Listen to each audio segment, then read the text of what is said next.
namin yung partnership ng LGU at ng kapulisan nyo dito sa San Carlos. Ano ba ito? Binanggit natin yung partnership kasi naniniwala ko ng LGU is composed of several departments. Andiyan po yung City Health Office natin, yung City Administration natin, yung Peace and Order Safety Office natin, yung PUSO. Saka yung other DSWD, nasa kanila rin. Under din po nila. So, ito po mga ahensyang to na minaman ng ating local government units together with the PNP, hindi lang yung PNP, yan yung BAP, BGMP, lahat po ng ahensya na nainirahan dito sa lugar ng San Carlos ay kaisa po natin katulong para doon sa pagpapatupad natin ng peace and order dito sa lugar ng syudad ng San Carlos. Aside from doon sa tinatawag natin peace and order, what are the rest na mayaan ninyo sa mga tao dito sa San Carlos? Kasi, okay, nandun na tayo.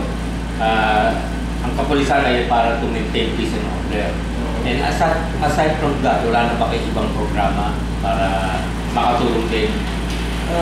Napakalawak kasi ng peace and order na yun yung pinaka-aim natin, yung ultimate aim natin, yung ma-maintain yung peace and order dito sa lugar natin. So, andyan po yung mga iba't ibang programa po natin. Katulad po yung, mayroon na po ang acronym na USB, ugnayan sa barangay. So, nakikipag-ugnayan po tayo sa barangay kasi inaalam natin doon sa grassroots, sila yung nandun sa, sa front row. Yung barangay officials, mga residente natin dyan, barangay tanons, tinatanong natin ano ba yung mga problema dito. So, wala pang nangyayari, andun na po tayo nakikipag-ugnayan para ma-prevent natin yung occurrence of any crime dito sa lugar natin. At the same time, kung may mga nag-exist ng problema, ma-resolve natin, ma-address natin yung tamang solusyon doon sa problema na kinakaharap ng ating mga kababayan dito sa Carlos. Yun nga, paano nyo dinidistribute ang mga, paano nyo ginagawa yung tulay para makatawid ang mga tao at makadiretso sa inyo? Yan po yung kasama sa barangay ugnayan po natin. Hindi lang sa barangay pala, pati sa mga schools, nagkakaroon din po kami ng symposium, sa mga pupils, sa mga teachers, at lahat ng mga ahensya ng dirito ay sinisikap natin na magkaroon ng linkages sa kanila. So, yun, katulad na sinabi ko kanila, nagbibigay kami ng mga contact numbers dito. Mayroon po kaming 4 na contact numbers. Yung Sun, Smart, Globe, Antex, PLDT pa, pang-5. Para lahat ng networks, kung hindi available yung ibang networks, at least makakontakt man lang sila sa isa doon. At maparating sa amin yung informasyon na kailangan namin. Kasi sa number namin dito sa San Carlos, konti lang kami as compared to the population is napakalaki ng San Carlos po. Subalit, yung pakikiisa at pakikipagtulungan ng ating mamayan, yung iba't ibang ahensya dito, together with the constituents, ay napakalaking bagay po yun at makakamit natin yung kapayapaan at yung orderliness ng ating lugar ng San Carlos. Kasi susunod dyan, siyempre, alam natin pagka yung isang lugar ay magulo, siyempre, yung mga investors na papasok dito, sa lugar ng San Carlos, hindi sila mag-i-invest.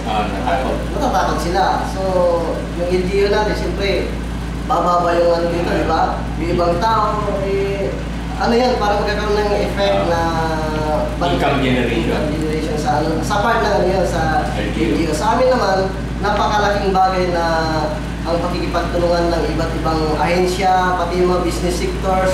Kung minsan, nagpapatrolya tayo dyan, nagsasabi lang sila kung ano yung mga na-observe nila sa environment natin. Pag naparating sa atin yun, na-integrate natin doon sa mga programa po natin. Katulad ng mga bangko.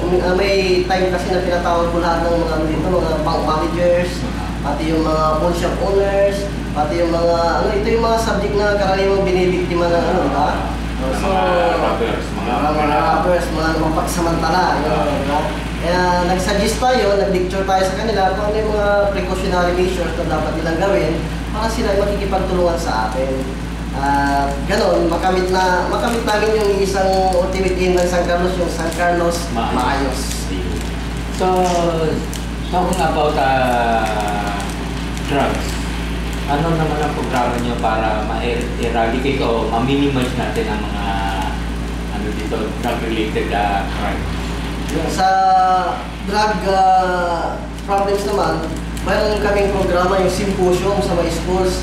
Nagkakanta kami ng symposium para ma-educate yung mga bata, diba? Sa mga bad effects ng drugs na hindi sila kailangan na gumamit nun. At the same time, mayroon tayong unit na continuous yung intel-driven na operation natin sa drugs. Ganon din ang pakikipag-ugnayan natin sa yung agency na concerned dito, yung PDEA. At saka mayroon tayong mga other units na nakikipag-integrate sa atin ng kanilang mga informations. Yun din ang nagiging susi sa atin para magiging effective yung mga ginagawa natin operation with regards sa drugs. Ganun lang po, sir. At kami umaasa na sa susunod na araw o linggo, makita namin yung unti-unting pagbabago ng San Carlos. Opo, maraming salamat din po at alam ko nakasama po kayo dyan sa Trimedia po natin. Kasama po kayo dun sinasabi ko ng partnership kasi lahat po ng programa natin napaparating sa mga mamayan ng San Carlos sa pamagitan niyo po. Sa print media natin, sa television, saka sa radio. Para sa ating mga kababayan dito sa San Carlos, pagpatuloy po natin ang ating pagkakaisa, pagtutulong-tulungan para lalo nating makamit at maging posible yung ating mission na gawin yung San Carlos maayos. Pagtulungan po natin yung peace and order because peace and order is everybody's concern. Huwag mong payagang lukuhin ka ng kapwa mo. Itawag kay Vernon Galitis kapag may alam kang mali sa lugar mo. At magkasama tayo. Expositor. Panoorin ang live issues at expose sa www.youtube.com/Ilocano Observer.